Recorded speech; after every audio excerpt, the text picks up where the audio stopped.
Hey everyone, I'm Lady. And I'm Alana. And this is Spookery.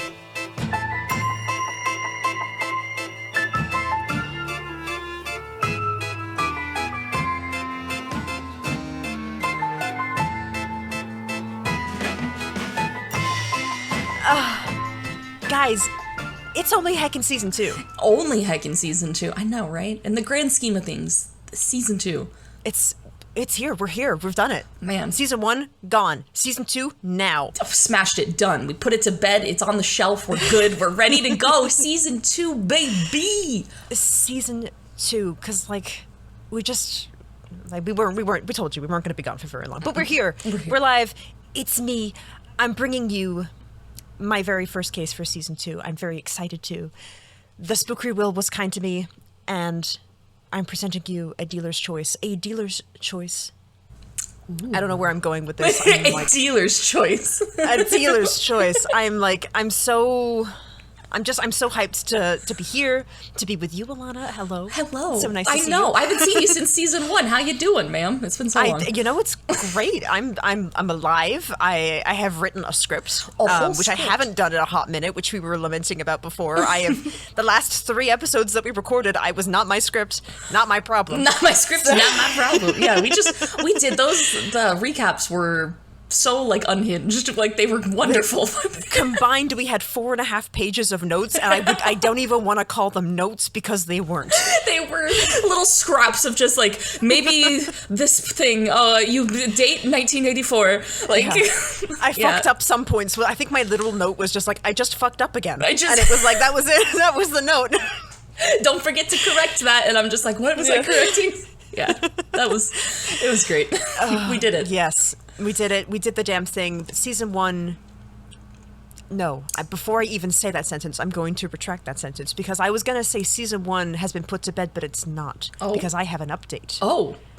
I have a Talipo update. A Talipo update? Wait, what? I have a Talipo update. I do. Before we get into my dealer's choice, I just felt like I had to address this because if you guys haven't listened to the recap episode or Talipo, please do because they're both amazing episodes. But during the recap of the Talipo, I told Alana that I had a bolt of lightning moment where I remembered the exact moment that I heard my version of the Talipo, the big toe. Yeah. From Scary Stories. Well, update.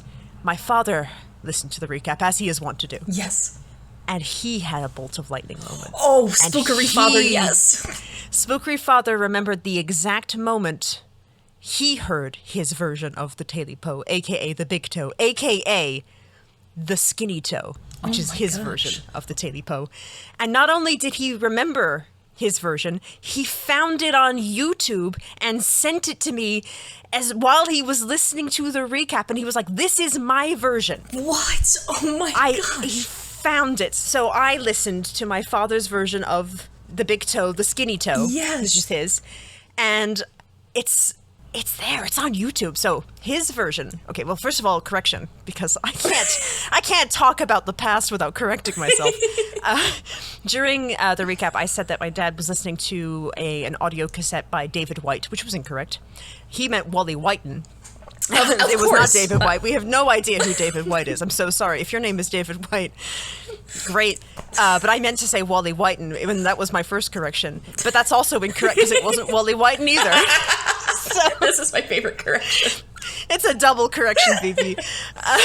Oh my goodness. Yes, okay. Wally Whiten. The original version of the skinny toe was recorded in 1973. Wow. Which predates your book. This is amazing. Yours was 1977. What? Wait, so we really are going deep with the history of the Talipo. We've learned so much since the first episode. What the heck? Bolt of lightning moments. I am telling you. So my dad's version was recorded in 1973 on a cassette tape, and it was voiced by a man named John Dryden. Okay. And it's part of it's almost like an anthology of scary stories called Scary Spooky Stories. Scary Spooky Stories. I love it. We need to listen to the whole thing one day. They're all on YouTube. Yes. I have found them. Oh, No, I didn't find them. My dad found them. So shout out to Spookery Father. He sent me the skinny toe, but it was automatically trying to get me to listen to the rest of the album. And I was like, there's so much. basically the long and short of it, old woman, not an old man, not a hunter, no dogs. There's no dogs in this story. Yeah, okay. Old woman finds a skinny toe. A skinny toe. Next to her garden of string beans. Oh, okay. Which I thought was such a funny detail. It was just like she was in her string bean garden and she found a skinny toe. And I was like, okay, that's, just that's like all she eats is just all string beans. Like that's just all string beans. She gardens one thing and she's damn good at it. I don't know how to take care of string beans. I'm sure it's very hard. Kudos to this old woman. I appreciate her. She finds the skinny toe. She puts it in a box. She doesn't eat it. She puts it in a box. Okay. And she puts it in her house. To ferment. I guess. Just to be there. Oh, it's a box toe now. Okay. And then, of an evening, she hears the voice. You have my skinny toe. Give me back my skinny toe. And then it ends. No. It ended what? very That can't be the ending. You're kidding. No. I'll send you the recording, and I'm also going to post the recording in the description so you guys can listen to my dad's version of the big toe, the skinny toe. The skinny toe. But it does end very abruptly. It's a 2-minute video. What?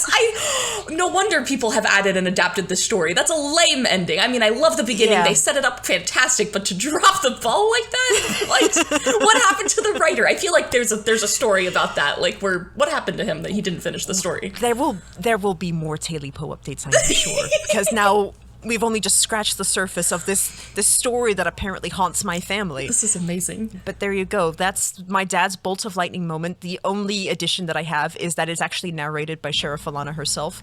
Wow. It's voiced by John Dryden, but wow. he has your Sheriff Alana accent down pat, and so when I was listening to it, it's like as the woman walks into her string bean garden, I was like, Sheriff Alana, she didn't. I was hoping you were doing. I was like, Sheriff, like you were like impersonating me, but man, your dad impersonated me. No, my dad did not impersonate. John Dryden impersonated you in 1973. What? Man, that's my inspiration. So I thought, so if you enjoy Sheriff Alana, if you liked our terrible accents in Bonnie and Clyde, then look no further than The Skinny Toe, the story that haunted my father in 1973. Man.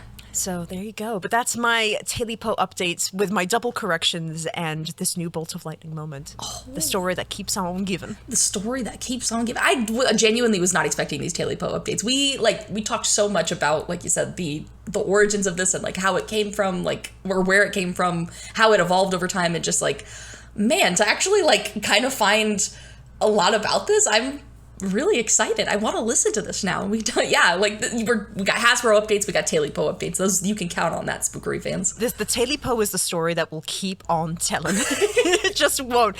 There will be additional bolt of lightning moments. My mother will have an epiphany at some point. My brothers will figure it out. I'm gonna get an email from my grandparents who are like, "Who told you the story of the toe?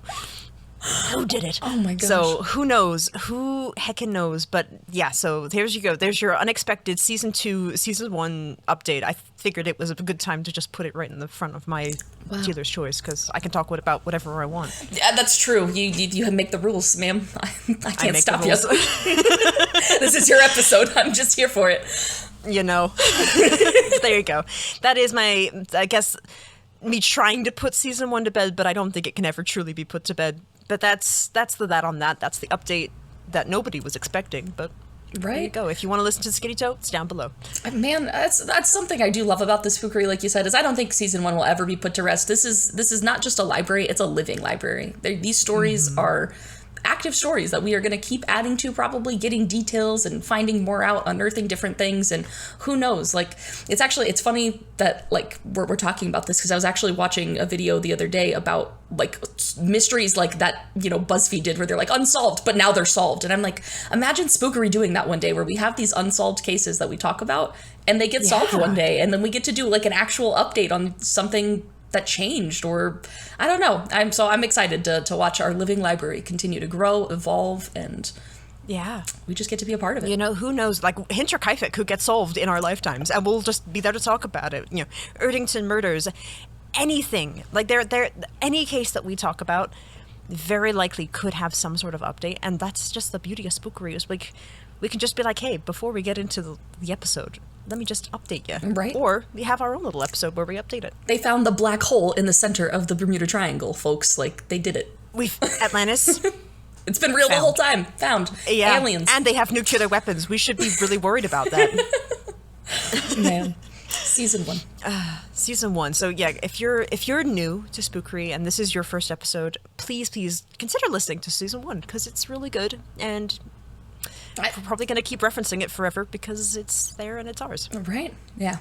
But heck out of that, ma'am. I'm so excited for your dealer's choice for Season 2. Let's get into it. You're making me anticipate, and I hate being titillated. I'm so sorry. I like to tease you. But yes, so as we all remember from our little teaser at the beginning of the season, I spun dealer's choice, which means I can pick whatever I want. Whatever. Any category on the wheel, as long as I stick in a category. I pick a category, and it basically, the dealer's choice turns into that category. So I am not going to reveal my category just yet. That's for you guys and Alana to kind of guess as I'm telling the story. I think it'll become obvious very quickly, but I'm just gonna keep you on tenterhooks until we get there. Oh, I'm excited. There's a little mystery to this. There's a little bit of mystery. Now, not to give away what category I picked, but there are trigger warnings this episode. Okay, all right. So, trigger warnings for cannibalism and for child abuse / child murder. Okay. So, viewer discretion is advised. I'm not trying to give away my category. Pay no attention to the man behind the curtain. Yes. But we do have some trigger warnings, so as always, they will be marked down below. If that's not your cup of tea, skip on right ahead. The story will keep on going. The stories will keep on coming. The story will keep on coming. All right. All right, Alana, are you ready for this story? Yes, give me this sweet, sweet dealer's choice. All right, I'm going to start you off with a very simple question. Oh, okay. Do you know the Muffin Man? The who lives on Drury Lane? That's the one. So you do know the Muffin Man, the one on Drury Lane. You know what's funny is I think I actually do know a little bit about them. Are we really about to do the Muffin Man today? We are about to talk about the Muffin Man, or as the case I specifically picked, the Drury Lane Dicer. The Drury Lane Dicer. Wow. Yes. So we are going to be talking about the Drury Lane Dicer, aka the Muffin Man. Oh my God, what a fantastic way to start out season 2! Ma'am! I had to tell you about this case. I had to. I heard it.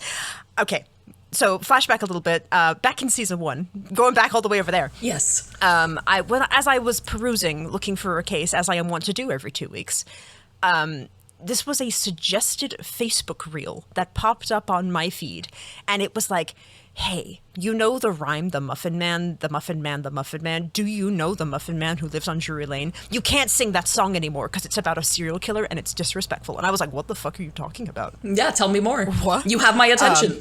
You said that there's a muffin-based serial killer. Please tell me more. That's all you needed to say. That's all I was in.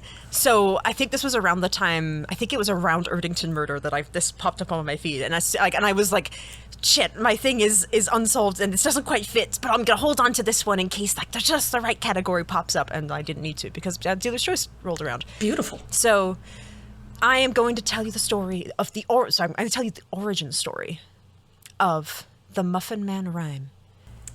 The Muffin Man, aka the Drury Lane Dicer. Wow. Oh my gosh. What a way to start us out. I'm so excited because like I said, I think and I don't know a lot of details about this. I think I kind of have heard little things here and there, but I'm really excited for you to tell me about the Muffin Man so I can truly know the Muffin Man who lives on Drury Lane.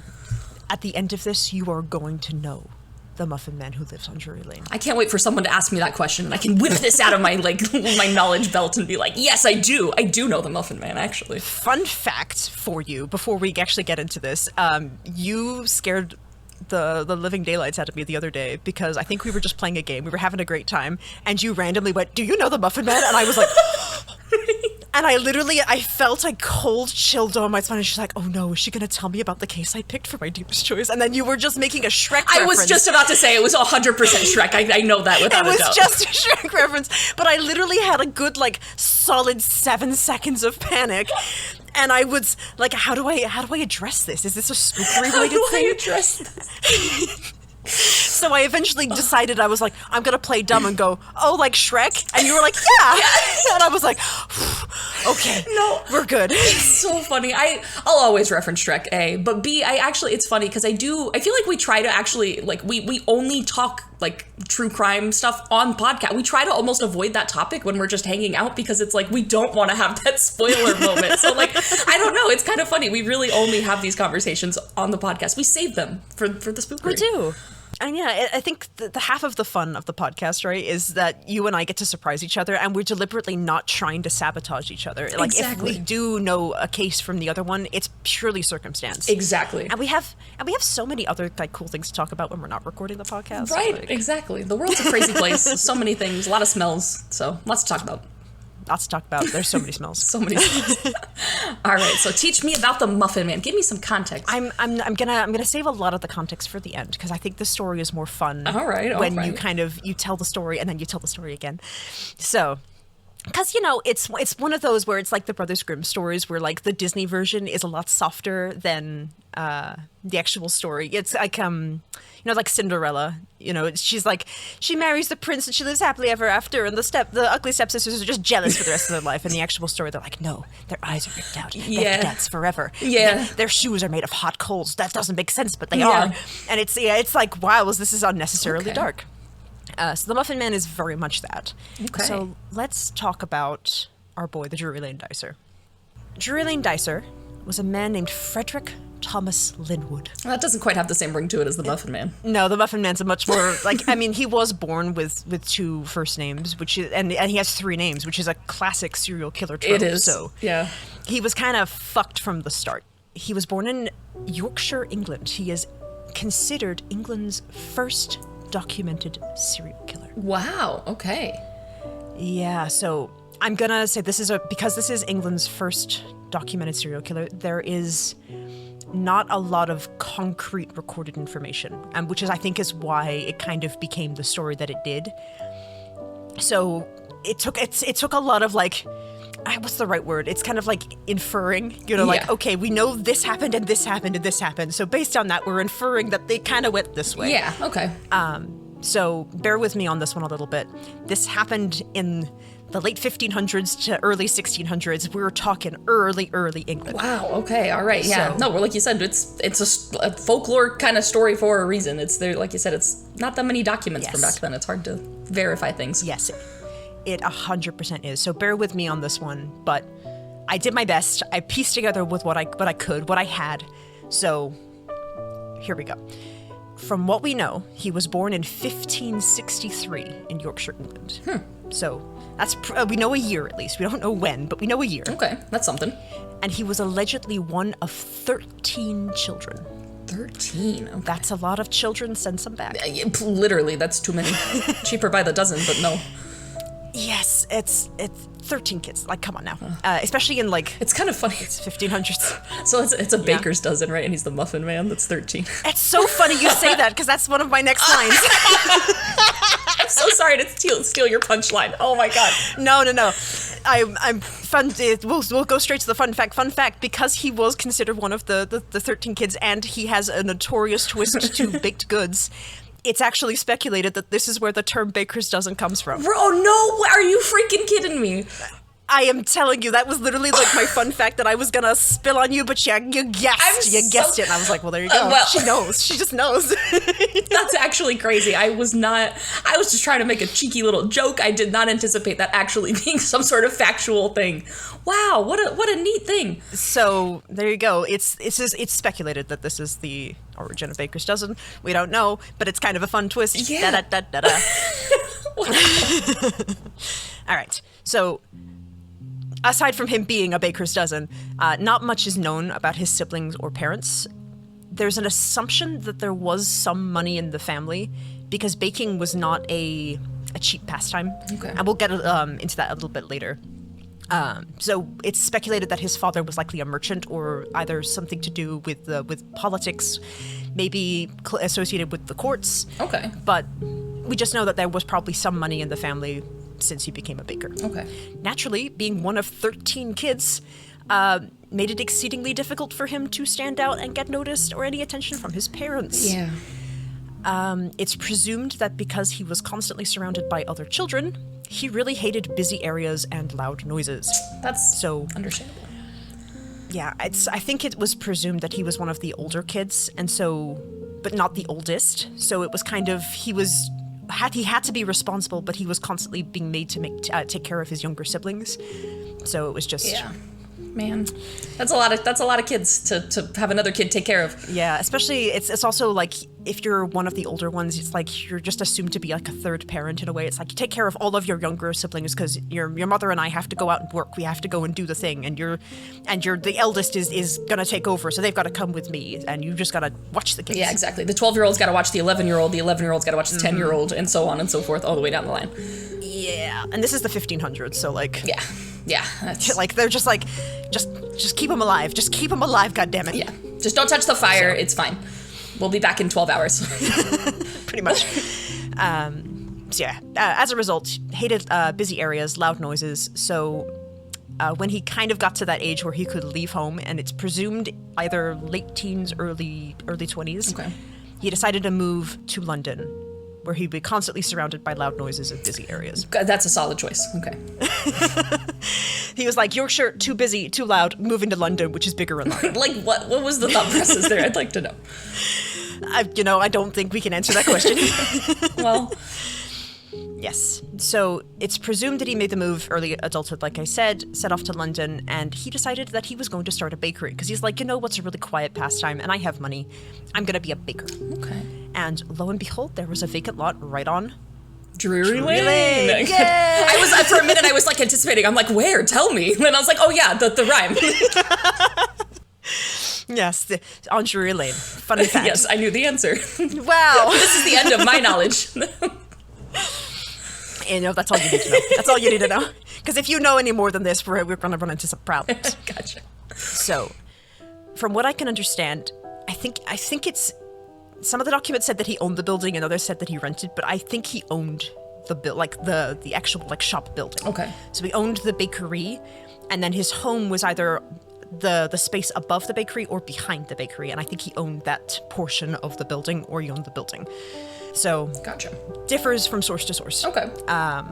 So he set up shop on Drury Lane, and he would peddle baked goods to whoever he could, because this was a very competitive business. Not only was it a business that you needed a lot of money to get into, it was a highly competitive business because it required so much money to maintain. Wow. I didn't know that the bakery business was so competitive, but it makes sense. I mean, like... I mean, if you think about, the 1500s England, this is, really what you're eating is bread and stew. Yeah. And especially for middle-class families who couldn't afford their own kitchens or couldn't afford their own ovens, this is the food supply of London at this point. So it makes sense. There you go. They want good bread. Give them good bread. They want good bread or muffins in this particular case. In this particular case, I do love a good muffin. We do love a good muffin. So it's also around this time that it was noticed. He reportedly had an increasingly short temper and possibly an undiagnosed illness, and it's speculated that it was dementia. Oh, wow. So not only was he not fond of busy places and loud noises, he was also very quick to anger, and he was known to have a bit of an attitude. That is not a great combination. Not a good combination, especially if he comes from money as well, and it's that entitlement sort of thing where it's like, I want things to go out exactly my way, and then London is being London. Yeah. And it's not going his way. It's not a great thing. Yeah. And there's, like you said, he's quick to anger, and there's constantly things around him that make him angry. So that's just that's great. That just stokes the fire daily. It's just a great combination overall. So I can't imagine how the story turns poorly. Truly. I wonder where this is going. Yes. So I think I mentioned before, bakeries were kind of a hotspot. People who had middle-class families, they had money, but it was not enough to afford your own ovens. Mm-hmm. So these people would either send their maids, their butlers, their servants, and sometimes they would send their children to pick up these baked goods. Oh no! In the morning when mom and dad can't go, or there's the servants are busy picking up other things. Yeah. Sometimes they would also send servant children, or they would just hire someone off of the streets and be like, go pick up this order and I'll pay you something, because it was just cheaper than buying your own oven. Yeah, I mean, pay me, 5 cents back then. I'll go get you a loaf of bread. Yes. This, however, meant that he was attracting a large crowd of people outside of the bakery trying to get their orders fulfilled, and it was often children or busy maidservants and butlers, so suddenly there are a lot of crowds and noises outside of the bakery, which is not ideal for our boy Frederick. What did he think was going to happen at a bakery? Like, the people were not going to congregate for the bread. There was so much... I don't think he thought this through. I'm gonna be honest, I don't think he thought there this was like zero forethought in this, the planning of this. It's just like, man, like, I hate all these things. I am gonna start a business that tracks all these things. Yes, and you know what? Start a business he did, and apparently it was a pretty successful business, because man, did it draw a crowd, and it was noisy. So, like, he must have been a really good baker. He just didn't like the logistic part of it, and I don't think he wanted to share his business with someone, so he just did everything, which just added to the problem. Okay.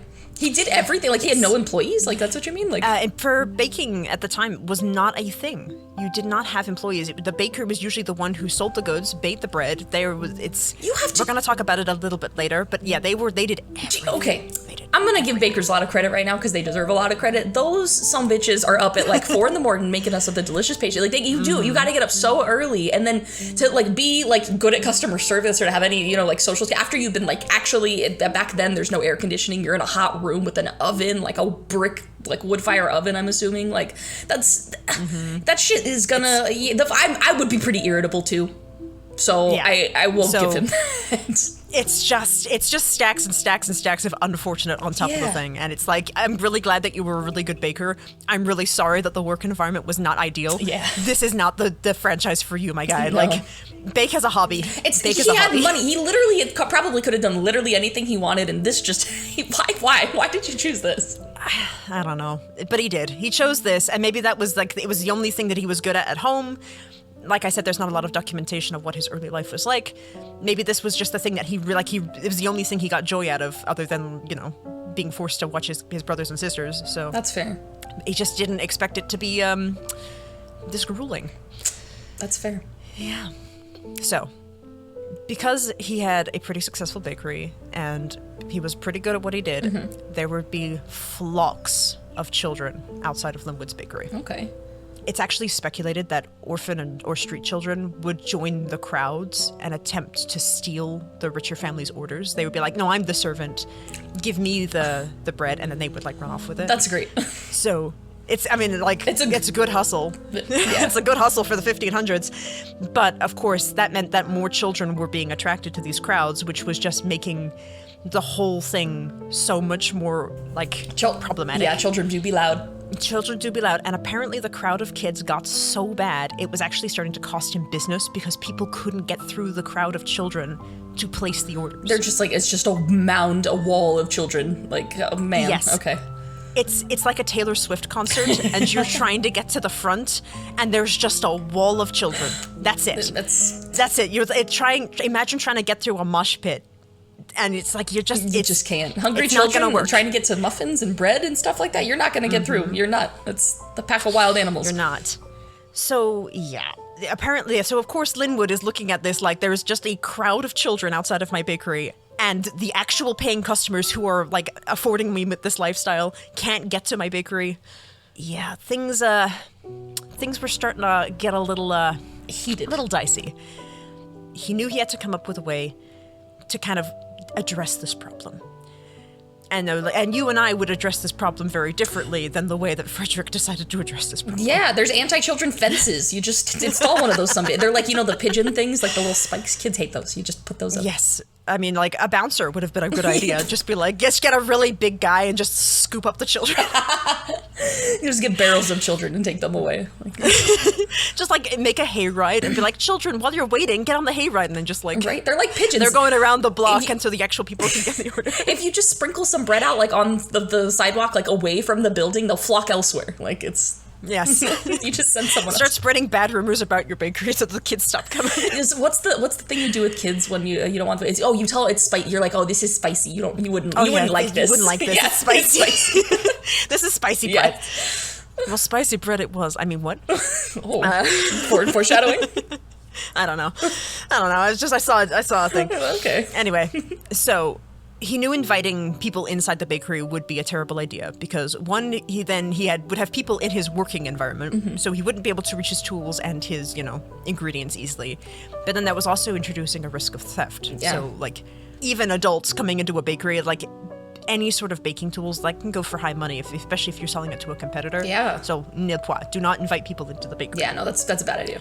Linwood realized that he really needed a way to shrink the loitering crowd without potential risk to actual paying customers. He needed to try and split up the people who were just trying to steal orders and were going to cost him a profit to the people who were actually just trying to make an order and like pay for his livelihood. Yeah. So he gets to thinking, what's the best way to get rid of a starving child? You tell me. That's where the trigger warning kicks in. Oh no. Yeah, so trigger warning, everybody.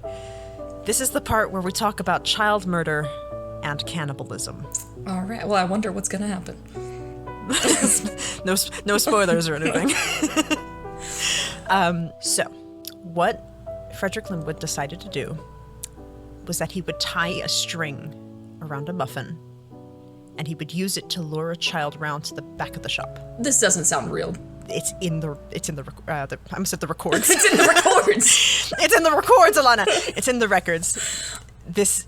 He would tie a string around a muffin and he would place it in the back alley, the side of the bakery, and he would use that to lure a hungry child to the back of the area to his living space. I'm sorry, my mouth, I know the podcast can't hear that, but my mouth just hit the floor. But like that just sounds so cartoonish, of a trap. This is records from the 1500s, so who knows if this is actually what happened. Maybe this got Thank you for reminding me. Maybe this got spiced up.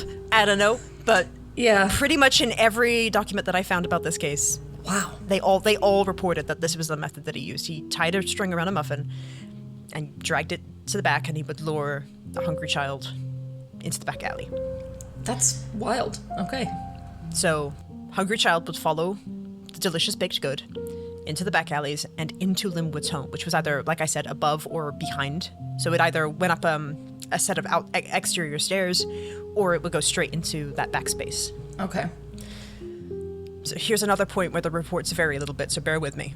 Okay. Once the kid was inside, he would either beat them over the head with a large wooden spoon. Okay. Or he would stab them with a sharpened wooden spoon. Okay. We just know the wooden spoon was involved. The wooden spoon was mentioned in all of them, but it was either a clubbing with a heavy wooden spoon, or it was a repurposed wooden spoon that had been sharpened, and it would be more of a shank or a shiv. Interesting. Okay. It's speculated that the wooden spoon was what he primarily used for his earlier murders, but then there are also reports that he changed his methods up a little bit later, and he would either, once he had incapacitated the child, he would either drown them in batter, and it was specifically mentioned brownie batter, which I thought was horrible. That is horrible. That's so thick. It's so thick. It's so thick. Oh. So they would either drown, or they would be smothered with a flour sack. Oh man, both of those are just really bad ways to go. I mean, none of this is a good way to go, so never piss off a baker is the moral of this story, because they have really heavy wooden spoons and they can kill you with brownie batter. Truly. It's just no. Yeah, I didn't realize how many things in a kitchen were lethal, but until now. I just thought it was the knives to worry about, but there's so many other things. It's interesting that he didn't go for the knives. No, he was like, you know what, we're going to repurpose the wooden spoon and we're going to use brownie batter. Yeah, no, he did not go for the obvious choice there. He creatively thought about this. He was like, they're going to check the knives for sure, so I'll just use something else. That's literally, he's like, that's where I would go first, is the knives. That's what I thought of, and that's why I'm going with something else. Yep. Okay. So the brownie batter. Yes, so suddenly now he's got this dead child on his hands, and he's like, fuck, how do I hide a body? How do you hide a body? Well, guess what is popular in the 1500s and 1600s? If you say meat pies. Meat pies. No! Yes, this is where the cannibalism comes in. Meat was really hard to come by. Yeah. And especially high quality meat was hard to come by. You know, oftentimes if people got meat, it was either like the dregs, or it was tampered meat in some sort of way, or it was an unfavorable cut of meat. Yeah. So suddenly he has this child, this body, And he's like, you know what? People eat worse. I'm about to get a luxury item. Wow. So he would kill the children, either by any means, and then he would dismember them and bake them into the pastries for the following day. Wow. So he was, quote unquote, solving a problem and making a profit off of this. Yeah, he found a way. He's like, these children cost me a profit. They are going to make me a profit. That is quite the entrepreneurial. Why can I not say this word all of a sudden? Entrepreneurial. Can you cut this out, please? I don't know why I can't say this. Can you say it for me? Entrepreneurial. No, now that you've said that you can't say it, I can't say it either. I tried to say it in my head and it was like, nope. Entrepreneurial. Is that the right word? It doesn't. I have no idea. Let's just not use that word. No, that's quite the solution. Yeah, it was a choice. That is a choice. It's a familiar story, though, isn't it? How so? It's the suspected origin story for a little musical called Sweeney Todd, Demon Barber of Fleet Street. You spoiled Sweeney Todd for me. I haven't seen Sweeney so Todd. Sorry. There's oh my meat pies gosh. and Sweeney Todd. I'm so sorry. Spoiler alert. Now there's no point in me seeing Sweeney Todd. Man. Sweeney Todd's not about a baker, though. It's about a barber. Like the different Demon story. Barber of Fleet Street. I've seen the commercials. Only the commercials. I have. I've seen a lot of things for it, but I've never seen it. It's a very famous story, but it is speculated that Linwood is the origin story for Sweeney Todd. Okay. So, another fun fact for you. Wow, that is. I mean, it's a fact. I don't know if I'd call it fun. It's a fact. Here's another fact for you. Because of his method for luring children into the bakery, Linwood is also the suspected origin story for Hansel and Gretel. I'm like, this really does have like a lure kids in and cook them type of vibe, like that story did. So that makes sense. It's so weird that the Muffin Man, of all people, has so many connections to other stories. It's very weird. It is actually like really weird. I really didn't know any of this. I knew very little bits and pieces, but the fact that it has kind of spread its roots into so many other parts of kind of folklore and history is really interesting. And I think it's one of those things where it's just like horror and like this grim sort of like macabre feel. It sells. People are morbidly curious. We had that with Bonnie and Clyde. We had it with Hinterkaifeck. People are naturally attracted to dark stories. And of course, you've got this horrible thing where, children are being murdered. So if you change the details ever so slightly and like make it more of like a fairy tale or make it more of like, he's not killing children, he's killing corrupt bank officials. It's not so bad and it sells better. So it's one of those. But it's true. Yeah, I mean, especially in 1500s, 1600s, what is there to do but gossip and tell stories? That's like you said. That's really it. That was this form of entertainment. Like you said, it was just word of mouth stuff. So the juicier the story, the better, and that means different things to different people.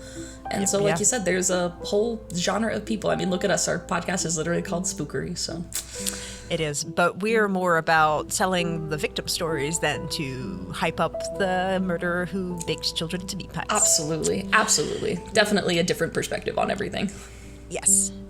So here's the unfortunate thing. Because his primary target in this era of his life was orphans or street children, we don't have any names.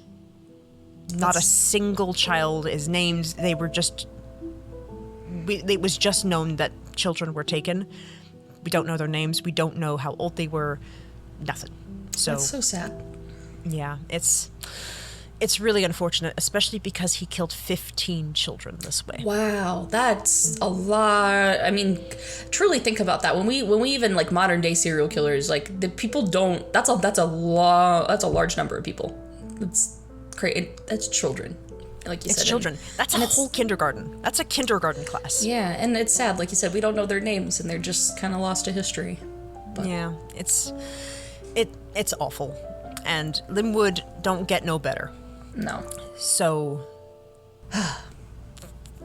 rumors and stories, as they do, started spreading amongst these street children, and they were like, "Hey, it's kind of weird that 15 of us have gone missing around this bakery. Like." No go. Yeah. But of course, if they went to the police, they're like, hey, we think this baker is killing children, they're going to be like, shut the fuck up, child, you don't know what you're talking about. And then they're like, how dare you try and tarnish this respectable baker. Yeah. So it became a can't really trust the law, so they started a rhyme to warn each other. Oh my gosh. Do you know the Muffin Man who lives on Drury Lane? Wow. That's incredible that's where the rhyme really came from. Like, yeah. So, wow. we've got the song, and it starts circulating. And now you can hear these street children, they're warning each other through this rhyme, and actual customers are like, huh, the street children are singing bad songs about this place. Yeah, if the street children won't eat here, what does that say about me? Like, yeah, so they're like, hey, this place kind of sus.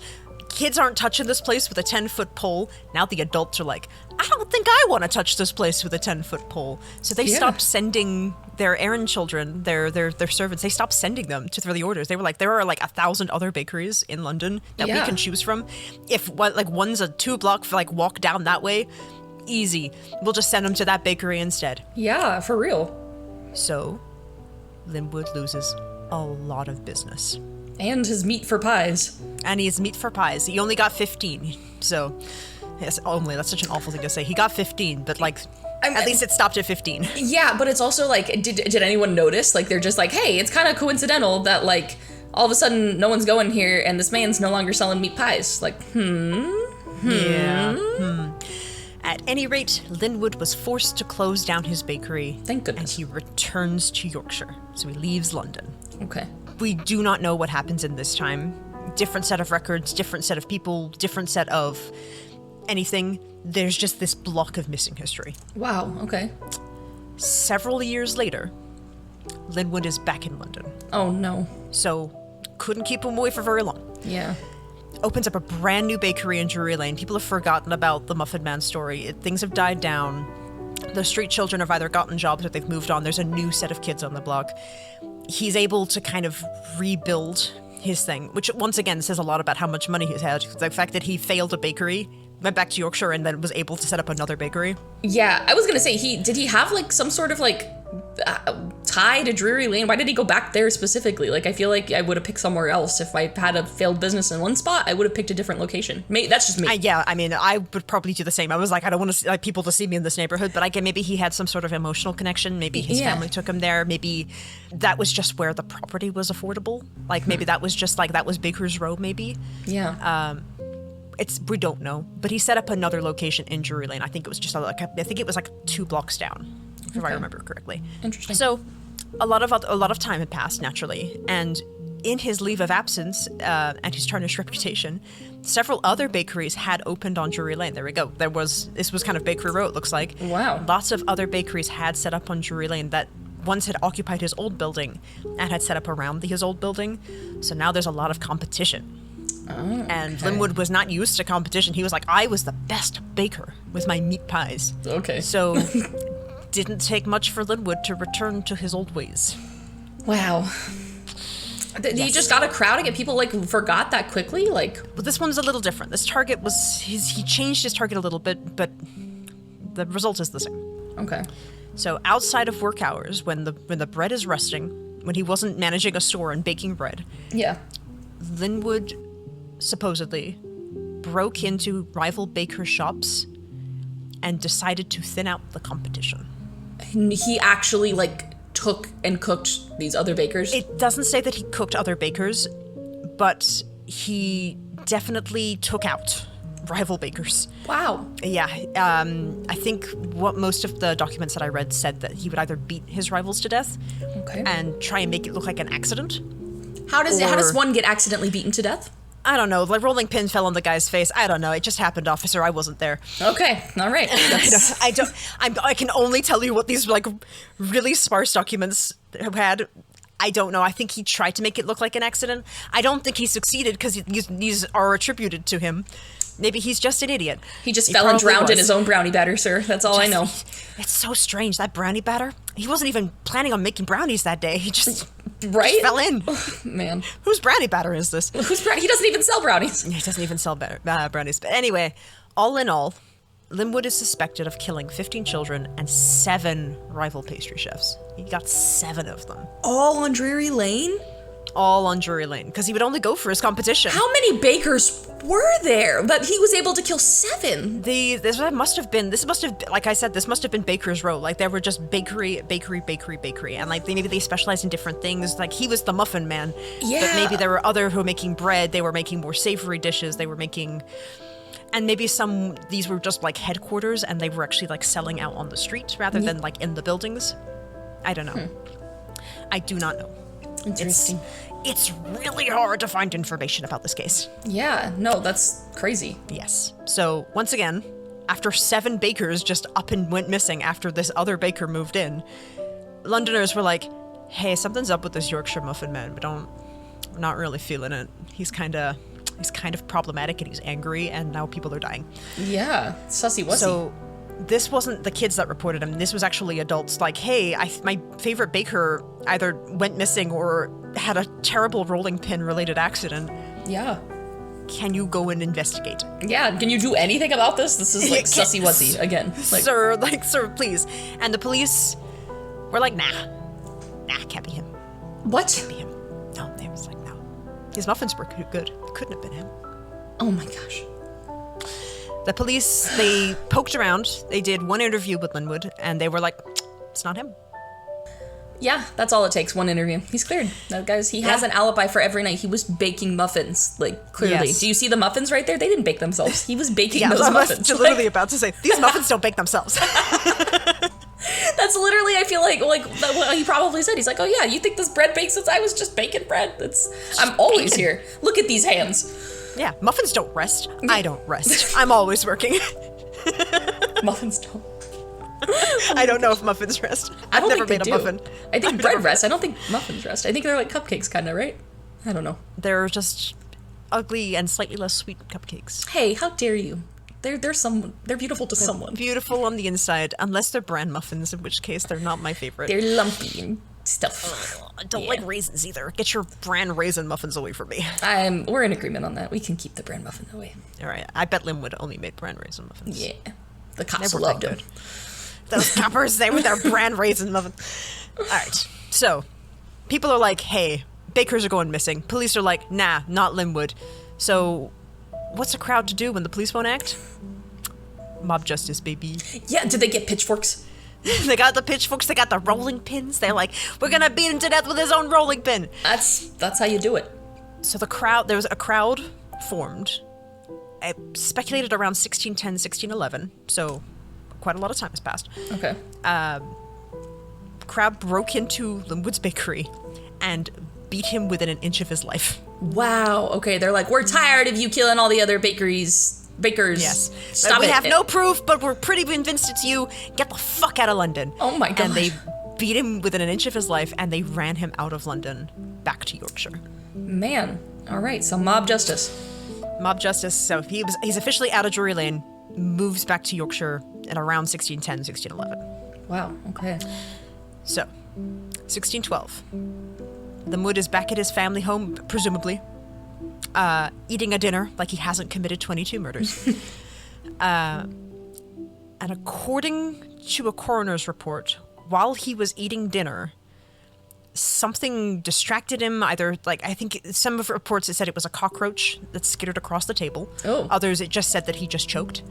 In an attempt to either kill this insect while he was eating or by accident, he stabbed his hand and then choked on a dumpling. Oh my gosh.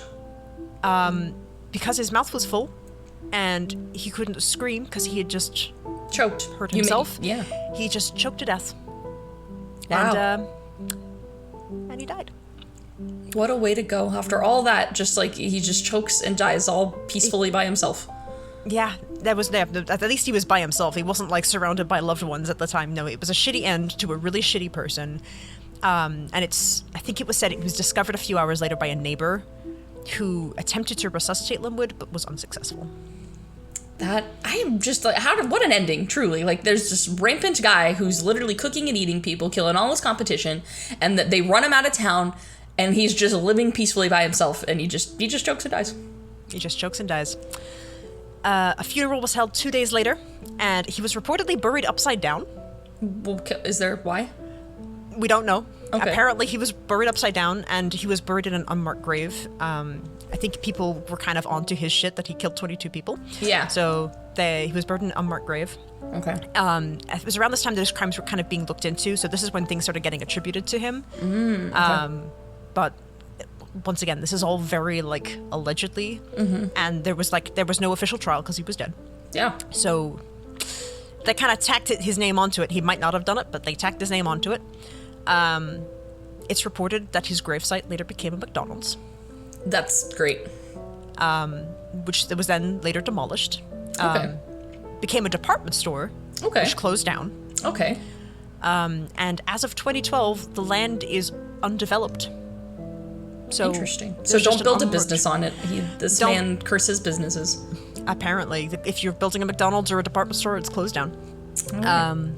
Yeah, but apparently, according to the reports that I found, this presumed land is undeveloped and is vacant to this day, presumably. Is he still actually buried there? Do they like move bodies when they go to build something like that? How does that happen? I don't think so, because there was a whole story about like a king found in a parking lot. Like, people just build. Oh, all right. They don't. They're like, let's just build and ask questions later. Yeah. If bodies start popping up, that's our problem for tomorrow. That's not our problem today. Yeah, we'll stop digging when we find bones. Okay. But other than that, tar it over. It's fine. All right. That was It's fine. because I'm like, so he is still technically like buried there. Like that's his body's still there. Interesting. Okay. All right. Fun fact. So kind of a bittersweet ending to a very shitty character. But I'm not done. The story keeps going. Wait, there's more. Let's but look up wait. real quick. Yes, but wait, there's more. How could there be more? I really thought that was it. Like, what? No, we're not done. We're just getting started. We're just getting started. Are you ready for me to blow this case out of the water? Please, yes, do it. Everything I just told you was a lie. Wait, what? Why would you do this? Who would lie on the internet? Allow me to reveal the category that I picked for this episode. I picked hoaxes and cover-ups. What? Yeah, that's one of our categories, hoaxes and cover-ups. And I picked a hoax. Because this didn't happen? Because the Muffin Man isn't real. This isn't real at all? Muffin Man not real. Muffin Man can't hurt you. Muffin Man, I can't even talk. I'm like, what? You lied. We sat here for an hour and you lied to me. I lied. I looked you in the eye and I lied to you. You did. How did this happen? What do you mean? All right. So let me start from the beginning. What? We just talked about where his body was. What are you talking? Was he a real person? Okay, let me explain. Yes, let me explain. I have so many questions. My brain... I know you do. I know. So, the start of the story was true. I found this case on a Facebook reel, and it was like, you can't sing the Muffin Man rhyme because it's a serial killer. It was the first England serial killer. And I was like, fuck, like, I don't know about England's first serial killer. Like, I'm upset with myself. Yeah. So I looked into it, and I found the origin of the story, and I was like, this is such a heap of horseshit. It's not real. How so? You fact-checked this, like, TikTok? I have... This next thing is all of me fact-checking the story that I just told you. What? Yes. Oh. Let me tell you a story. Tell me the story. Tell me the real story. I don't want to be lied to again. This better be the real one. So, the original article where this story comes from is an encyclopedia article. What's an encyclopedia? I'm so glad you asked. Encyclopedia is Wikipedia's parody site. That sounds amazing, but also kind of troublesome in this case. It's very troublesome because it looks like Wikipedia. Yeah. It's not made by Wikipedia. It's deliberately designed. It's kind of like The Onion is designed to make fun of news articles.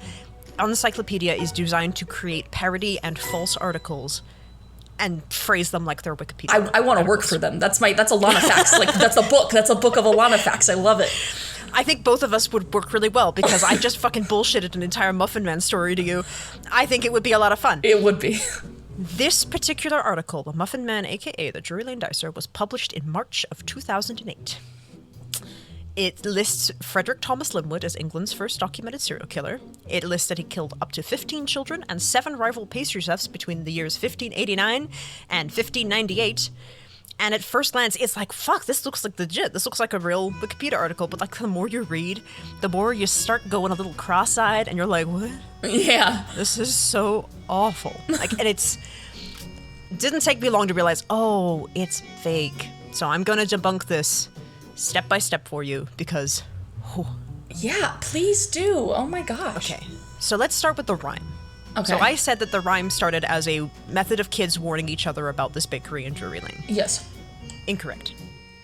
The earliest version of the rhyme that we know appears in a book called The Singing Game by Iona and Peter Opie. I hope I said your last name right.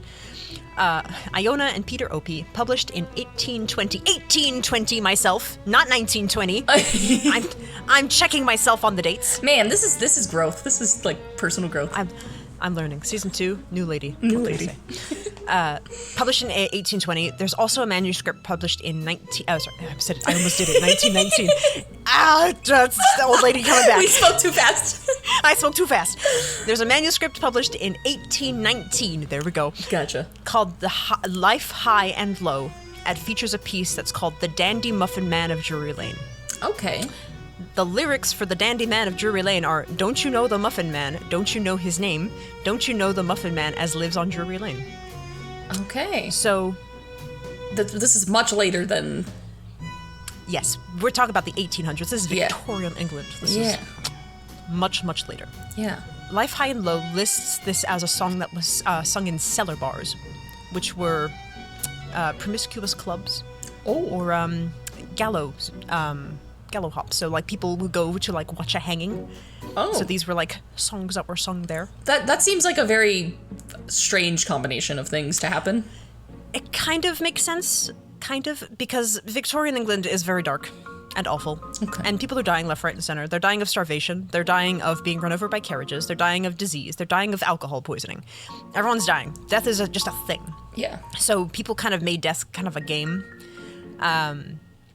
These sort of venues were they were deemed more lowbrow. It was more like seedy entendres and like very like smoky. This also calls into question what the subject of the song is. Yeah. Because it likely isn't about a dandy muffin man living on Drury Lane. Yeah, that's what I'm like saying. I'm just like, the context seems like a strange thing, so I'm wondering what they really were saying. Is it like the pocket full of posies? Well, apparently, consider this. Are they perhaps alluding to a ragamuffin of sorts? Which is a sort of unsavory individual who causes trouble. Who causes trouble? Causes trouble. Huh. So, perhaps the Muffin Man is referring to a ragamuffin. There's no clear answer to this. Maybe they are singing about a muffin, and they were like, man, that dandy Muffin Man, I know we're watching a hanging this afternoon, but man, that Muffin Man really knows what he's doing. Yeah. Or is it like, fuck, the Muffin Man, the ragamuffin, he's coming over and he's causing trouble. That hooligan. There's a Dutch version of the song where instead of a Muffin Man, it's a Mussel Man, as in the fish. Like the shellfish. Oh, I imagined like he got big muscles, like he's big walking buff down. Man. Yeah, No, Gaston walking down the street. You know what I mean? Like no one bakes like Gaston. Makes a cake like Gaston. Yeah, that's what I was. I really thought like, okay, muscle man, muscle like the fish. Muscle as in the fish. Okay. So there's that. There's that as a thing. Yeah. Any rate, there's a 250-year difference between the supposed alleged murder and the origin of the song to when the actual song first appeared. Gotcha. So probably no correlation. Yeah. Let's talk about what a Muffin Man actually was. Yeah. Is there even such a thing as a Muffin Man? Yeah. Is it like a milkman that just like delivers muffins to your door? Short answer, yes. That's exactly Seriously? what they are. No. Short answer, yes. I've been on point with my guessing tonight. Oh my gosh. You are reading my script. I promise I have no access to this. These are all just shots in the dark. I'm really glad I'm glad you don't have access, because this plot twist would not have been as much fun. Yeah, no. But yes, so Muffin Man, much like the Milkman, were very big in the 1800s in Victorian England, 250 years after the alleged time of Linwood. So, pretty much what they would do, these bakers, they would make their baked goods in their homes, but instead of selling them in like a storefront, the ovens were basically just like they're part of their home. It was just like their workshop. Oh, okay. And they would take these baked goods like on big trays on their heads, and they would just hawk them around London. Wow. So it was more of like a traveling salesman. Sometimes they would have market stalls, but they were more rare. Okay. Because like just getting like real estate for a market stall was very hard. Yeah. So instead, they were people who would go like door to door. They would knock. They would ring bells. They would be like, "Hey, I'm selling baked goods. I'm selling muffins. I'm selling bread. Does anybody want them?" And then people would just come to the vendor. They would just buy straight off the head. I love that. They would do that till the tray was empty, then they go home and do it again. Man, I'm sad we moved away from this. We have ice cream men, we have, all these things, but we're really losing ice cream men, really. So with the door-to-door salesman, it's a dying art. You're right, though. And I'm kind of glad for that because I don't want people knocking on my door. I'm a very private person. But I want muffins. I don't want to go somewhere to get muffins. You can just get Uber Eats. Stop with the logic. Get some Instacart I want a muffin man. God damn it. I want a man who's got muffins on his head. Yes. So I did mention this in the story. When this is part of the truth, I did weave a little bit of truth into the story because the fucking actual story is bare bones at best. Okay. So I weaved a little bit of truth, but partly what I said was that middle class families didn't have the budget for ovens, and ovens were more of a luxury item, which is true. Middle class families couldn't afford ovens, but it wasn't because the oven was expensive. It was the price of coal. Coal was what powered these ovens, and it was expensive as heck. Okay. There was no electricity. There was none of that. It was being able to gamble over the prices of coal. It was like, fuck it, leave it to the bakers. We'll just buy the bread. Or, alternatively, what they would do is that they would actually make the dough themselves at home, and then they would rent the bakers' ovens to use. So the bakers, when they weren't baking their own goods, they would rent their ovens out to these middle-class families, and they would bake the bread. Okay. Little rent oven thing. I love it. It works. It's like an Airbnb, but instead of your house, it's an oven. Yeah, I mean, whatever works, like you said. Huh. Yes. Okay. So that was the true part of the story. Now I understand why you kept the context to the end, is because you were bamboozling me the whole time. I did. Yes, I was like, I know she's going to call me out for not talking about the context, but if I talk about the context, she's immediately going to see through my cunning ruse. Man, well, this ruse worked once. Next time I will know. Yes, next time I don't start with context. There's a reason. I'm like, something's happening, man. I have episodes dedicated to the context. Whole episodes. I should have known something was really off when we didn't start with the context. But, there you go. But there is something that you said that was true, and I was like, I'm going to talk about this later, and I'm going to talk about it now. Yeah. And it was the lifestyle of being a baker in England. Okay. It was fucking rough. I'm sure. You called it. They didn't have time to murder children. They barely had time to bake bread. Yeah, how did they bake? It sounds like they didn't even have time to be people. It was like you were a baker. That was your existence, was being a baker. That was it. Yeah. So pretty much the same people who were hawking muffins on their heads, they are the same people who bake the bread. They are the same people who would mix, knead, stuff, bake. They were the ones that sold. They did everything. Days would start at 11 p.m. where they would make the bread. They would knead, mix, everything. As soon as the goods were baked, they would be out on the streets selling. It was literally constantly rotating. And there was one person to do it. Yeah. Man of many hats. So many hats. The only time bakers could sleep was when dough was rising, which was really only about 5 hours a day. Yeah, and that's they're weird hours too, because if you're selling when people want to eat, you have to have things ready at a really specific time. So they're up at the crack of dawn, it's yeah. And there are actually reports of bakers who would they would bake multiple kinds of bread. So while they were making one with their hands, they would be kneading another with their feet. That's what I don't want. eat Victorian bread. You want feet bread? I want feet bread. Yep. That's what you want. I think you can do better than feet bread. I wonder why all these people were dying. It's crazy. I don't understand it. The bread's delicious, but everyone's dying of this weird fungus. It's very strange. But shut up and eat your feet it's bread. It's in their lungs. Shut up. Strange. Don't complain about your lungs. Shut up and eat your feet bread. Eat your feet bread. Oh my gosh. And that workday that I just described was when they were in their off season. Of course, yeah, right? Yes. They're crazy busy people. Yeah, so in peak season, there was no time to rest, because the time to rest was when the bread was rising. Yeah. When you were in peak season, you were hawking while the bread was rising. You were literally just constant back and forth. You sold and made bread until you passed out and died. That was it. That's the life of a baker. You hawking bread in your sleep, literally. Bakeries would easily hit 90 degrees Fahrenheit. Mm-hmm. So they're boiling alive, basically. Yeah. In their homes. Bakers rarely lived past the age of 42, and the average life expectancy at the time was 37 for a man, 40 for a woman. Yeah, okay. That makes a lot of sense. They were just keeling over it. Yeah, like you said, they're baking alive, literally. They're baking with their bread. Yeah, they are baking with the bread. That is it.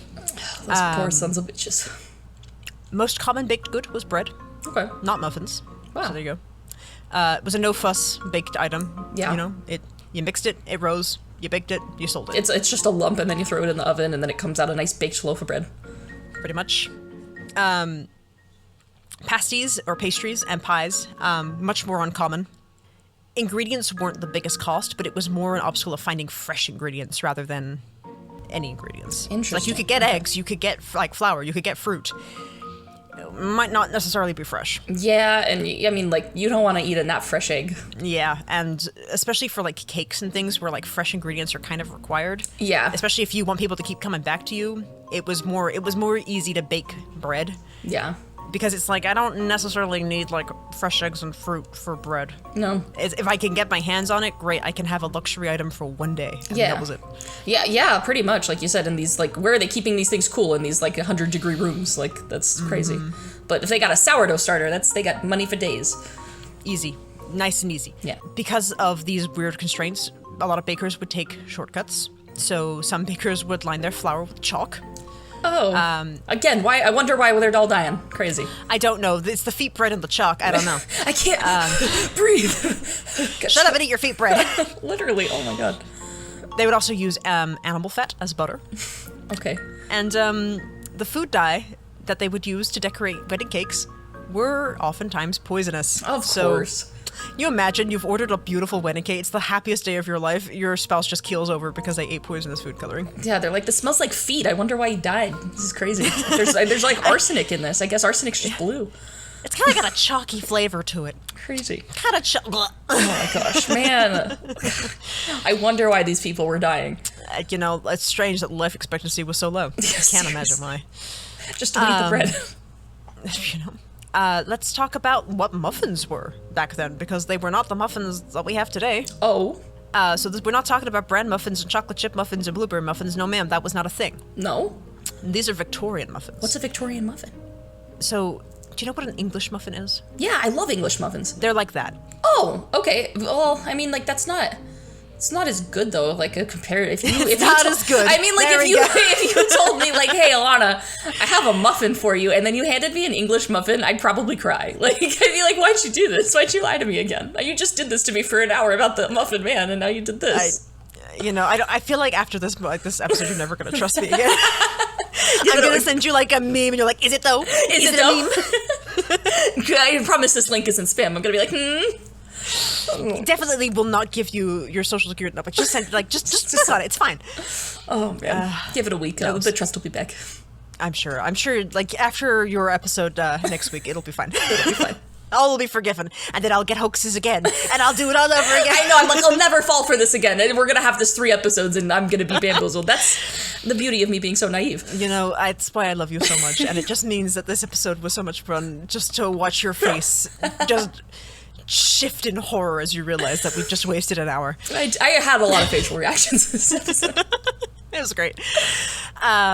Yes, so the muffins were pretty much English muffins, closer to more British crumpets. If you've ever had a British crumpet, they're delicious. No, I haven't, but now I want one. They're very spongy. Come over to my house. We have them. Yeah. You can get them in Trader Joe's, guys. If you're living in the States and you got a Trader Joe's, you can buy British crumpets. They're delicious. I'm gonna get some.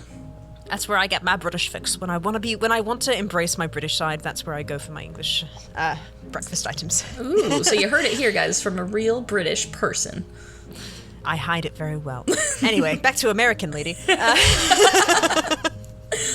Yes, so muffins were more of a winter item because they were cheap, cheery, and they were usually served warm.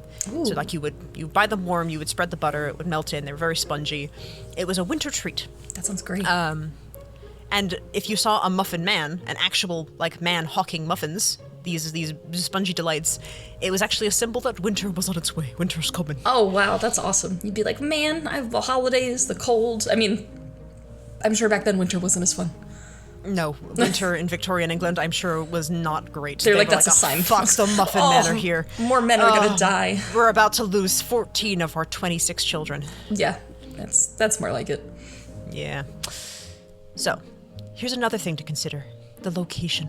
Let's talk about Drury Lane. Yeah, is that real? I feel like Drury Lane's not real. Drury Lane is real. It is? Wow. It is real. Drury Lane is real. I can tell you that right now. I'm sus. I'm going to Google it later.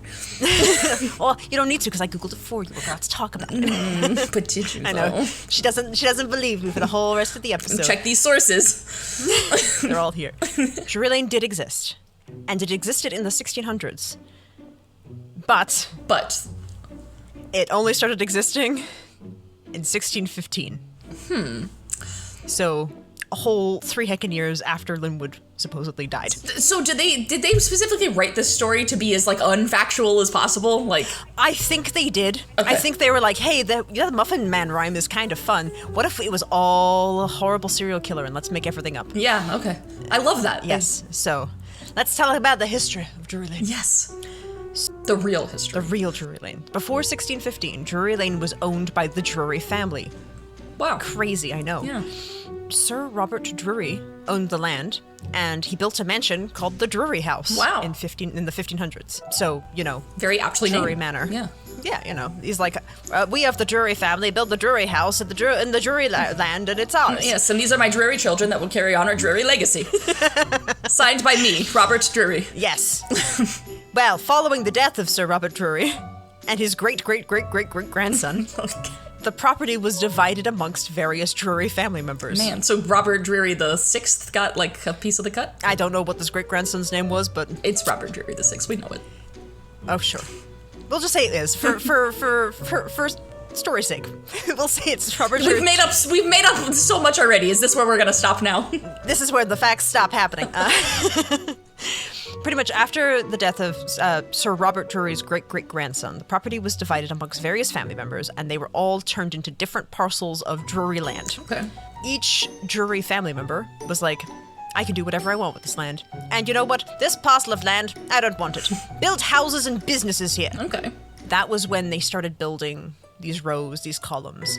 And that's when Drury Lane was built. Gotcha. But it only happened after 1615. Okay. Drury Lane is also considered a high-end area, so there were a lot of opera houses, lots of coffee houses. Oh, who would have thought that these rich people built rich people things? It wasn't a spot for a bakery. There were no bakeries. It was not a single bakery. A single bakery. The person that wrote this story, like I said, they went out of their way to like find everything that was just, there's no way that it could have been true. Nope. The actual article that this is all based off of is in my site. You can look at the article. You can see how awful it is. And you can feel yourself losing brain cells as you read this article. And like, people believed this. This was floating around TikTok as like, guys, this is forgotten lore of like serial killers, and people were eating this shit up. It was crazy, which is why I have to debunk this, because it's not real.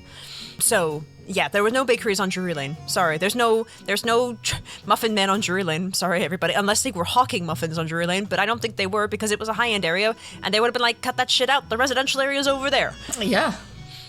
It does change a little bit. After the 1600s, and after time has gone by, moving into the 1800s, Drury Lane became one of the worst slums in London. Oh, man, they hit some hard times. Yes, this high-end opera district, this coffee house, this high-end area became a hotspot for alcohol and sex work. Oh. So, once again, not real prime real estate for a bakery. No. Fun tidbit as well. Drury Lane was also used to refer to a theater, which was the Theatre Royal Drury Lane, which is what a heckin' name, right? Yeah, it is. Grand. There's also a second theater called Gillian Lynn Theater, which I think is on Drury Lane as well. Now, if you remember the original rhyme, The Dandy Muffin Man of Drury Lane, it used to be performed in lowbrow venues. Well, guess what used to qualify as a lowbrow venue? These theaters? The theater.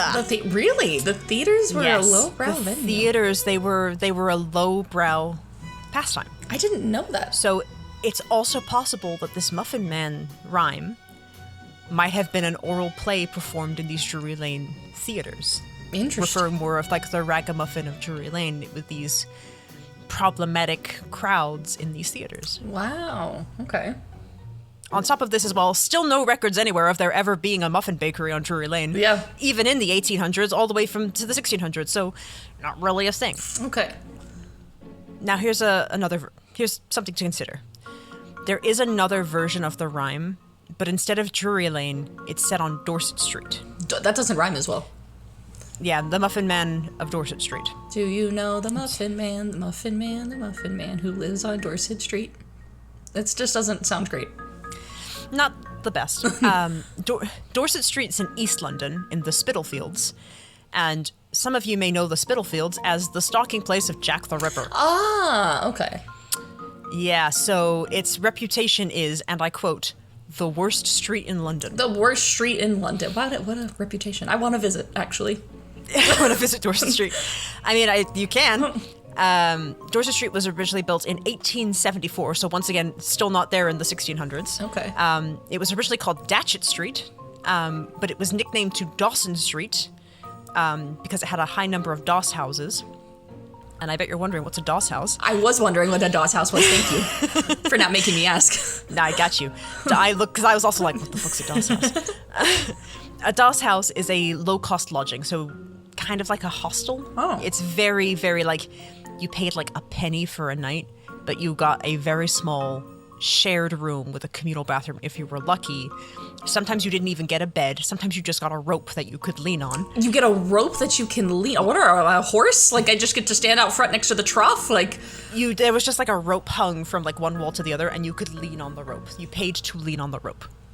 do you think you could fall asleep leaning on a rope? I don't think I could fall asleep. People had to. If that was all you had. I guess it's better than sleeping on the street, you know? It's warmer if there's more people around, and yeah. It's... You take what you know, can get. Beggars can't be choosers. You do what you can. Wow. To hang on the rope. Man, someone else lays down next to you and you get, like, flung off the rope. And, you know, these places were also, like, infested with lice and bed bugs, so really unsanitary. Don't eat the feet bread, everybody. Don't eat the feet bread. Don't eat the feet bread. These houses were often frequented by immigrants looking to just kind of get a start in the world. And it's also suspected that Datchet Street became Dorset Street because immigrants would struggle to pronounce Datchet or Dawson. Ah, okay. So they said Dorset instead. Gotcha. So that's a possible theory as well how it got its name. Gotcha. At any rate, similar story to Drury Lane. Really poor area. Not a place for a bakery or a Muffin Man. And neither really were a street or a lane at the supposed time of Linwood. Wow. So, allow me to talk about England's real first serial killer. Please, yes. Who actually holds the real title for that? Yes. So the actual first documented, I'm going to say documented because there probably were serial killers before them, but this is the first documented serial killer, was a woman. What? Named Mary Ann Cotton. Mary Ann Cotton. A woman is the first documented serial killer in England. That... How cool is that? I mean, cool. I don't know. Sorry, yeah. But like, look at us women, taking the title. No, that's interesting. Like you said, I just wouldn't have anticipated that. Did she poison people? No. Or was she actually out there, like, butchering people? I'm not going to go too much into her because like she really does deserve her own episode. Yeah, I have so many questions. But I can at least give you her record. Yeah.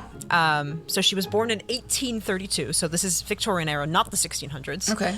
And by March 24th, 1873, she had committed at least 21 murders. Wow. Yes. Again, sorry, spook chat. You can't hear my jaw hit the floor. Like, what the heck? 21? That's 21. These are big numbers. 21 included 11 children. Holy shit. 3 husbands. 3 husbands. Okay. 3 husbands, a paramour, and her own mother. Oh no. Yeah. She was hanged. Hunged. And she was cemented her legacy and position as England's first documented serial killer. That's insane. That's wild. There you go. I wasn't expecting that. I was like, man, no, the Muffin Man. I was so excited I was going to run out and tell Corey about it and be like, wow, that's crazy. And now, Whoops. the rug has been pulled out. I'm so sorry. Here's another thing that you cleverly deduced from my false information, the term baker's dozen. Yeah. That you so gracefully, like, this is like, it's like the baker's dozen. And I was like, that's so funny you say that. But I looked up the actual origin of baker's dozen because I was also like, where did it come from? Like, yeah. Where does it come from? Yeah. So, out of my long list of false claims, baker's dozen doesn't actually have a confirmed origin. Oh, okay. It does have a widely accepted version, though. Okay. And it comes from medieval England, which is about between 1066 and 1485. So anywhere in that 400-year range. Okay. back then there were laws that prevented merchants from underselling their product. Essentially, that meant that bakers couldn't make undersized loaves and sell them at the same price as regularly sized loaves. Okay. What was the size of a loaf? What was the standard loaf size? Loaf size. Oh, yeah, okay. Yeah, you see that loaf over there like that? And can I get a banana for scale? It's like shrinkflation now that we nowadays. Our current market uses all this time, especially in like breakfast cereals and stuff. Like the price doesn't change, but the product you get for the price keeps shrinking and shrinking and shrinking. Yeah. You'll notice that your boxes of cereal get like there's less cereal in there than there used to be. Yeah. You're not going crazy. It's shrinkflation, and this is what these bakers were apparently doing. Wow, it's crazy that they had more laws back then about it than we do now. The punishment for shrinkflation back then was a severe flogging, so I feel like we should bring that one back because, like, the shrinkflation's a little crazy nowadays. Hey, Kellogg's, we're coming for you. Give me back my Lucky Charms. I don't know, where are they? Why are there so few marshmallows in my box? I need more marshes. Come on. I need more marshes. So basically these bakers were living under constant threat that someone would accuse them of underselling, which people would also do just to get back at a baker, like kind of like the Karen situation, right? They were like, you didn't make these loaves exactly what I wanted. So the way that bakers would prevent this from happening is they would just throw in an automatic 13th loaf. Wow. So it's like an extra, like... Put those completely to bed, like, we're not underselling you, I'm not gonna get flogged, here's a 13th loaf that you bought with your baker as a sweet treat. Wow, okay. And apparently the paranoia was so bad that some bakers would actually put 2 extra loaves in with the order, so you would get 14 loaves for the price of 12. Wow. So yeah, I don't want to get flogged either. I'd probably throw in an extra loaf. I'd just be like, just in case. It doesn't hurt, Just in case. Nobody can accuse me of underselling. Yeah. Wow. So that's the suspected origin of Baker's Dozen. Interesting. Okay, way less cool, but... Sorry. That's okay. Well, speaking of false claims as well, I also claimed that this story was the origin story of Sweeney Todd and Hansel and Gretel. You did! I forgot about that! There's so many lies! I forgot about all the lies! There were so many lies. lies. You spoiled Sweeney Todd, so it was all for nothing! I did. I'm about to spoil it again. I'm so sorry. Oh my gosh. So in my earlier false story, I made mention of Sweeney Todd. Sweeney Todd first appeared in A Penny Dreadful in 1846 to 1847. Okay. Penny Dreadfuls were basically like short stories that you would read at the gallows before they hung people, those fun stories. Yeah. Just light reading material just to get you in the mood for the hanging. Yeah, for sure. They also deserve their own episode as well because Penny Dreadfuls are really cool. Yeah. But the Penny Dreadful that the Sweeney Todd story first appeared in was called The String of Pearls, which is a very elegant name. It's also a name of a plant that I really want, String of Pearls. Oh, there you go. I've learned something today about plants. Actually, and that's not true. I learned 2 things today about plants. Plants can get sunburned, and there's a plant called the String of Pearls. Yes. Lots of things. I'm learning so much. Yes, so we know it's the story of a barber who turned into a murderer, and he kills people that he's given a haircut to, and he gives the meat to his accomplice, and they sell meat pies. As Linwood never existed, he is not the inspiration for Sweeney Todd. It was actually a small gazette. Sorry. Hansel and Gretel is a story written by the Brothers Grimm in 1812. Follows 2 kids who find a cannibalistic witch. They're lured into her home with a promise of baked goods. Sounds very similar. Not the case. It is actually considered to go as far back as 1250 wow. to the 1500s. Okay. So much, much older than Linwood. So Linwood is actually probably inspired by Hansel and Gretel. Yeah, that's crazy. Wow. Huh. Yeah. But I think that's all of the lies that I told. I think I've debunked it. I think I debunked the story pretty well, but it is like I cannot stress this enough. If you hear the Muffin Man story, it's circulating on Facebook, it's circulating on TikTok, it's on Instagram, it's on Twitter. I think it's on Thread as well. It's not real. Wow. Don't let anybody tell you that this story is real, because it is not. I have done my research, I have done my due diligence, but it is everywhere. There are pubs in England that claim that this is a real story. We need to make our own TikTok about this. How are we going to reach the masses with this lady? I don't know. I can't reach the masses with my own podcast. Never mind. That's just, it really is crazy. Like how it shows you how quickly misinformation can be spread just because a story sounds great or like the source seems somewhat credible. Like, and it is really important to do your own research and to make sure that you do have reputable sources, because it's crazy, like just something as simple as reading, an article on something called the Uncyclopedia, and here we are. Yeah. And it especially if you're doing quick browsing, like, you know, I'm guilty of this all the time. It's like if I quickly Google something, I'm going to click on the first link that looks kind of interesting. Yeah. I'm not really paying attention to the name of the site. I'm not paying attention to what the site is or who's endorsing it or who created the site. I'm just like, here's a link that looks like it's answering my question. Cool, done. And they close the tab and you never think about it again. And I 100% get someone can click on this encyclopedia website and be like, oh yeah, fuck, I guess that's just a thing because it's on Wikipedia. You close the tab, you don't think about it, and you just retain the information. It's so easy to do. But yeah, no, it is really easy to fall into those traps. Like you said, you click on a site and you just kind of start reading and you fall into like the actual story of it. And the sources are a very like secondary like part of that. But it is really important to kind of trust your gut on those like things. Like you said, there's just a few little details that don't line up, and it just takes a second time like of Googling something and verifying those sources, you know what I mean, and looking into it a little bit more, and you can really find out a whole wealth of information. Yeah, 100%. And like it's so easy to fall into the trap, especially when you're going onto like source like places that you think are credible. Like for this case, I was actually looking up like pub history. There are pubs on Drury Lane, and they have like local history like engraved. Like this is the oldest pub in Drury Lane. This was a pub that was around during this.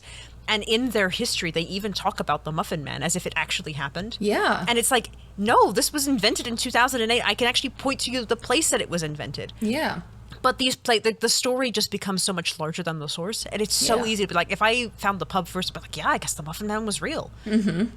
It would have been so easy. So, like, it is...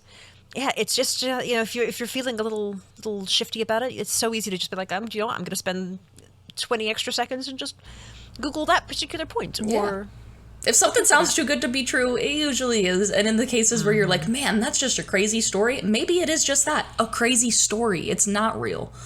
So always double check your sources. That Spookery has really taught me to do that, because that's something that I was not in the habit of doing before this. And it really taught me how like powerful finding credible sources is, and like double checking your information, because you have no idea. You read something and you think, oh man, that's such a cool little fact, and then you tell one other person, and then all of a sudden now it's on TikTok and a bunch of misinformation is spread and people are telling stories that are just stories.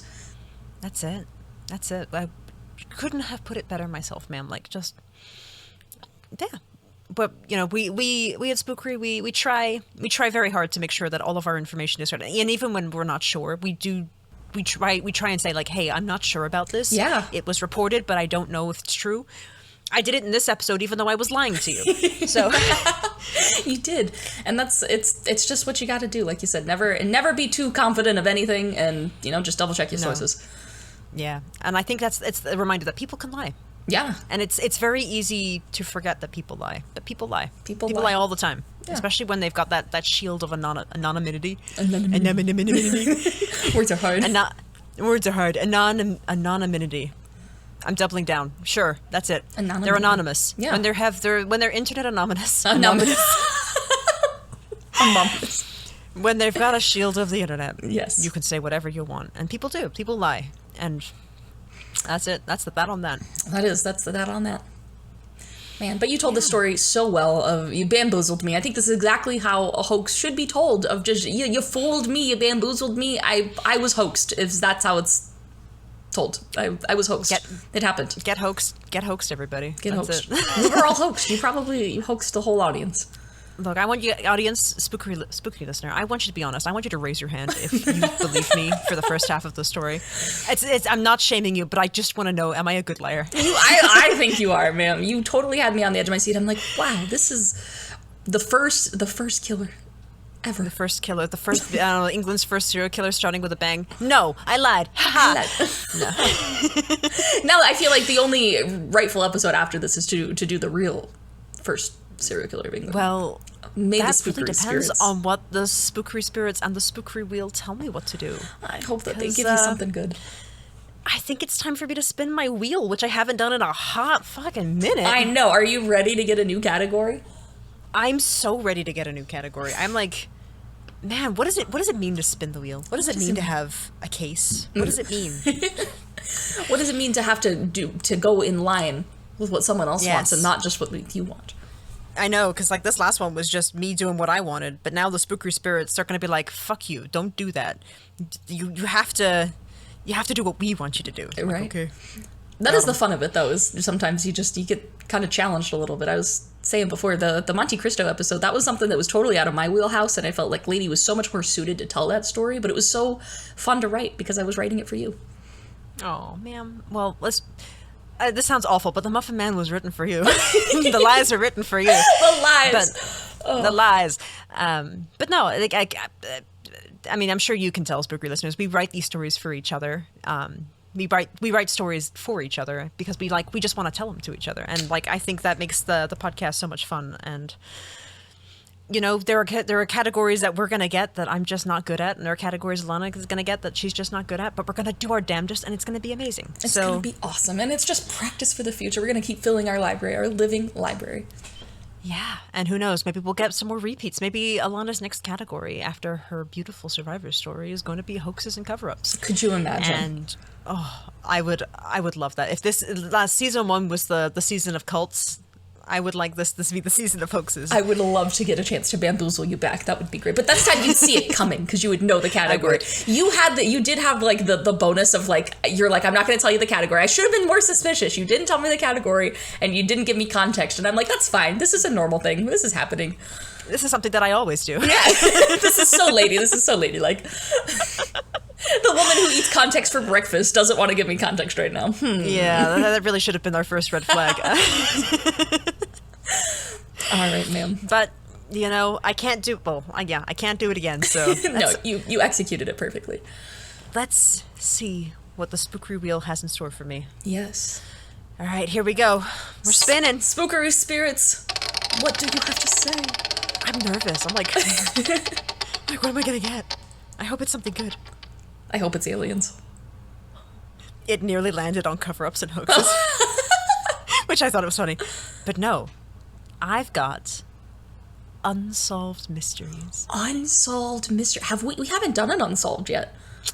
Like we've done not like the category itself, like not specifically. No, I don't think we have. I was like, was Erdington an unsolved? But no, that was a what the fuck case. Hinterkaifeck was unsolved, but it's like that was also mass murder. Yeah, exactly. My mass murder with no mass murder. So unsolved mystery, our first unsolved mystery. Ooh. That is such a big category. I mean, you have so many options for that. And this is going to be so fun. This is what I literally made a reference to at the beginning of the episode of this could be our first case. You pick something and who knows, years from now, this could end up being solved. Yeah. This is... You willed this. You did this. I did this. you did it again. Man. You brought this into existence. Okay. This is exciting. Unsolved. God, I gotta consult my spreadsheet. My 300K spreadsheet. Right. Wow. Oh, what to do? Oh, I'm reeling. Okay. Your eyes just twinkled. I'm like, man. I know. I was like, ooh, because it's like this also could kind of be paranormal because like I didn't get any paranormals last season, so like that's very true. Yeah, you could go in so many. I'm very excited to see what you end up picking for this. I'm always excited to see what you pick, but it's a new category, so it's real exciting. Yes. Okay. I'm hyped. Okay. Heck yeah. Muffin Man, it's been fun. I'm going over to the Unsolved Mysteries department. Right. We've lost her already, guys. The podcast. Thanks for coming. It's just me, Alana, saying goodbye to you because Lady's gone. She's back in Spookery. I'm back in. I'm in front of the cork board with my red string going. It's all connected. It's all connected. Oh man. Well, now that I've got my category, would you like to tease your category at all, ma'am? You got survivors. Yes, I know exactly what I'm doing for my case as well. And my little teaser one-liner is, it's a pretty cool case. Ooh. Are there survivors? There are survivors, yes. Spoiler alert, there are survivors, yeah. But it's a pretty cool case. Cool, I'm excited. Emphasized, cool case. Once again, a new category. We're kind of season 2 is giving us the fresh new categories. We've never had a cover-up and a hoax. We've never had an unsolved. We've never had a survivor. Right. So we're in new territory. Like the wheel knows. The wheel knows. You had survivor. No, I had hearts and spades. She just happened to survive. Oh, I was like, wait a minute. She was like the OG. She was great. She survived. She did. She survived. She survived. But that category was not survivors. That was right. Okay, you're right. Corrected me. I'm sorry. No, the survival was a beautiful bonus. Yeah, that's when in my head I'm just like, man, that woman, she survived. Like she did. She's a survivor, but she was. I mean, I probably should have saved that case for survivors, but it was a good case. But that was again, you bamboozled me with that one too. I was just kind of like, huh. Didn't expect it to be so great. I do think the Burial of Michelina was kind of the inspiration of like why I really wanted to bamboozle you again. I was like, your face when I revealed that she was alive was so good. So like, let's do that on a grand scale. Yeah, no, absolutely. You pick these cases that can fit in multiple categories, and there's some plot twists. I love the plot twist. I love them. We're here for the twist. We love the twist. Well, I think that's all of my Muffin Man information. We've done the wheel. Where can they find us, Alana? They can find us on Instagram. They can find us on Threads now, too. Yeah, they can. At Spookery Podcast. Sure can. You can also find us on YouTube at Spookery Podcast. All of our episodes go over there. We're going to try and get some shorts out there. Heck yeah. Season 2 shorts. Let's go. Season 1. If you want the highlights of Season 1. Yeah. BB, they're coming. Absolutely. They're coming. Yeah, keep an eye out. Yeah. If you have any questions, concerns, comments, we're always open at spookerypodcast@gmail.com. Absolutely. I almost forgot about the Gmail. They can send us questions, concerns, problems, questions, folklore. Your own personal fiction. Stories. Yeah. Fan fiction. We love it. Yeah, pretty much anything, anything that comments, questions, whatever. We love to hear it. We love hearing from anyone that listens to the podcast. If you made it this far, I mean, we really got to thank you because it's crazy. Yeah, and keep being your amazing selves, you guys. You make our hearts so happy. We love talking about you. We love talking with you. And it's just been this Season 2. It's a dream already. It really has been. Already. Man, yeah, keep your eye out. Good things are coming. They are. Spooky things are coming. Something wicked this way comes. Something wicked this way comes. Oh, great first episode, man. That's it. That's the that on that, and that's the that's the that. All right. All right. Well, until next time, everybody. Stay spooky. Goodbye. Bye-bye. Goodbye, everybody. Bye-bye. Goodbye, Spookerinos. Goodbye.